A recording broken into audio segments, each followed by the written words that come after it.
Welcome back, guys. I'm your girl Gloria Blessing, and today we're making donuts.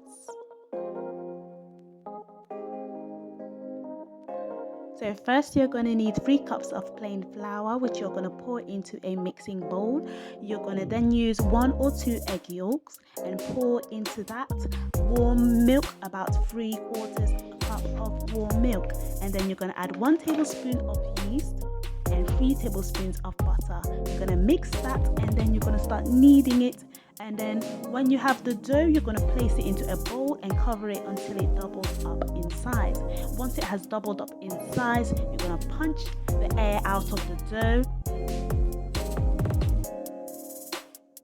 and then you're going to knead it for another 1 minute and place it on your chopping board just like this, and make a giant circle, like a really big giant circle. And then you're going to cut it into equal sizes or equal sausages and shape it into donuts. You can use a shaper or a donut tray.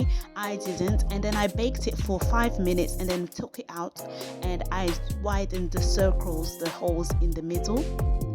And then what I did here is I spread honey over it, but you don't have to. You can eat it plain, or you can sprinkle some icing sugar on it, or cover it with hazelnut chocolate spread once the donuts have cooled down. And then you can place it in the fridge when you have covered it with chocolate, and then serve it just like that.